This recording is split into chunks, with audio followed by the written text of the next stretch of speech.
All right, here's my Module 2 application, differentiating project-based learning and problem-based learning. From here on out, the project or the presentation I'll be giving is what I would be presenting to my students. And so at this point, we'll pretend that I'm presenting this to an actual group of my students. Today we're going to go ahead and continue with talking about business organizations and talk about franchises, right? We've talked briefly about franchises in terms of costs and benefits, but now we're going to take a look at a franchise proposal assignment. Remember, all this is part of Unit 2, focusing on buyers and sellers and markets. So three standards that we're going to focus on before we jump in, and I explain to you project-based learning or the project-based problem versus the research-based problem. Right, so the first one we're going to take a look at and use marginal benefits and marginal costs to propose a solution to an economic issue for an individual or community. And that comes back to thinking at the margin, right, which is one of the economic principles we base our curriculum on. The second one is identify evidence that draws information from multiple sources to revise or strengthen claims, and you'll kind of see how that comes into play here in a little bit. And then you're going to construct and evaluate explanations and arguments using multiple sources and relevant and verified information. Again, you'll see how that comes into play when we kind of take a look at the franchise project we're going to do here in a moment. So what are we doing, right? What can we do in the food court at Spring Hill Mall to create foot traffic and bring business back to our community struggling mall, right? And you guys know that over the last handful of years, Spring Hill Mall has definitely gone down in terms of business, and obviously the pandemic hasn't helped with that. But what can we do to start to bring business back, right? You guys ultimately be trying to bring life back to Spring Hill Mall. Your focus is going to be on the food court, right? The food court we know has importance, right? It brings in business, it brings in foot traffic, right? It creates excitement when someone sees, oh, did you hear that new food business is there? So you have two options, right? You have a project-based solution and you have a problem-based solution. You get to choose, right? So I'm presenting these options to you now, and you'll kind of get to choose which one you want to do.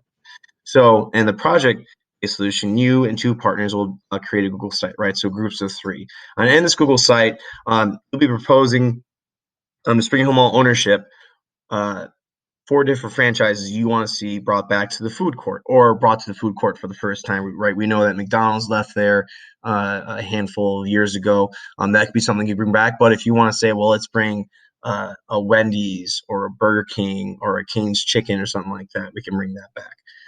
Right. And then there's the problem-based solution, right? So in this instance, you'll be conducting research and showing a comparison between two different franchises through a research paper, and we'll use Google Docs for that since that's what you guys have access to. Right. You will get a recommendation eventually to the Spring Hill Mall ownership based on your research of two franchises. So you're going to be comparing and contrasting two different franchises based off of research that you will conduct.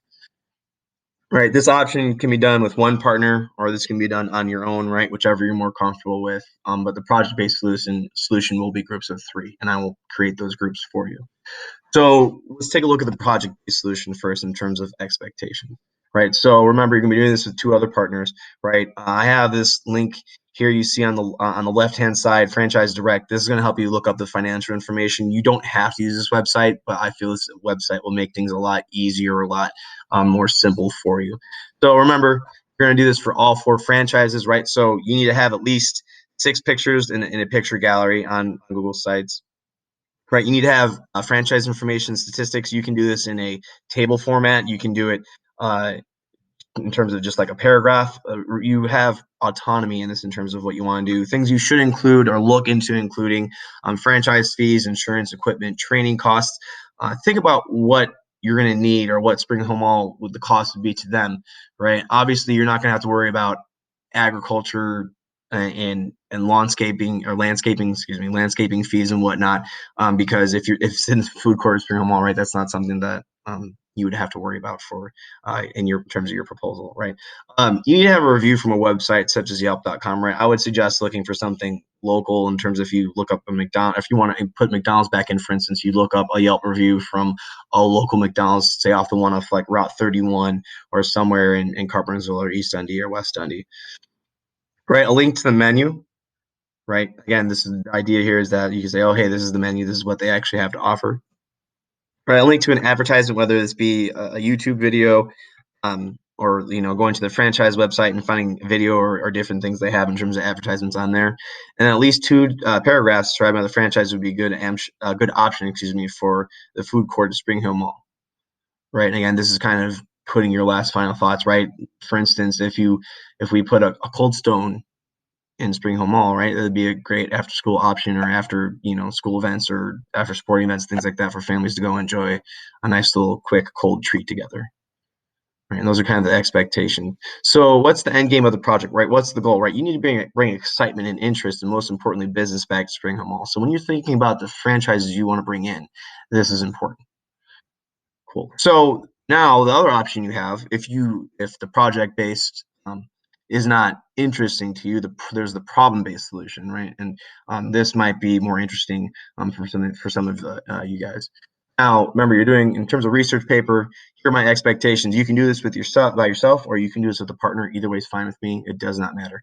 You're going to use the following link to help you look up financial information right there on the left, Franchise Direct. And again, I like that website because it has a whole bunch of different options for you guys, and it's all right there, easy, simple for you guys to use.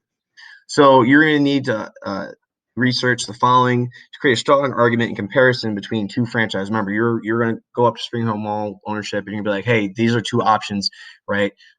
This is the one. This is my suggestion in terms of what you should choose, right? So remember, you're going to need franchise information statistics. Again, same thing as the project-based solution in terms of franchise fees, insurance, equipment, training, right? Does one cost more than the other, right? Does one have a better option, and does one have a better package? Take a look at that, right?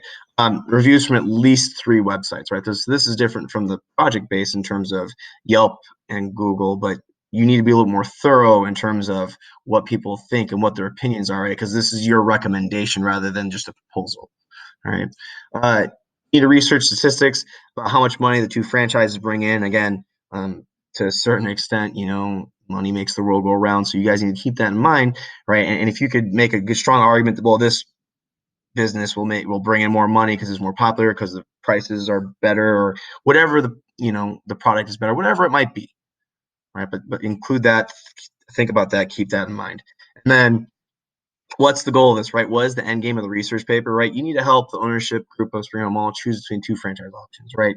You need to use this through your research to support your decision.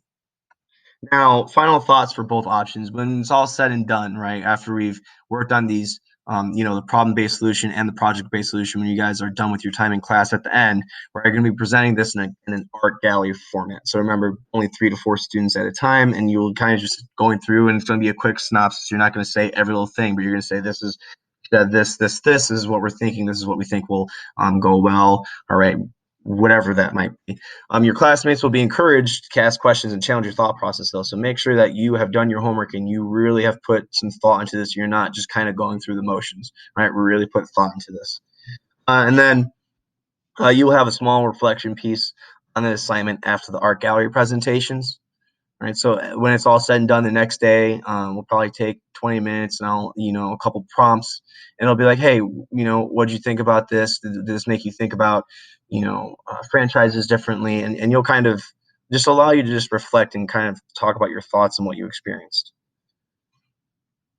And then at this point, that's when I would wrap up with the students. And these are my references. Now, this is a variation of assignment that I actually do in class, and I actually do it with Google Projects, Google Sites. But I do like the potential option of a problem based learning. I think that I think the important thing that it provides is autonomy, right? And autonomy for students, especially with the world at their fingertips in terms of technology, is really important, and giving them that freedom to kind of make decisions and make mistakes and learn from mistakes, I think, is important.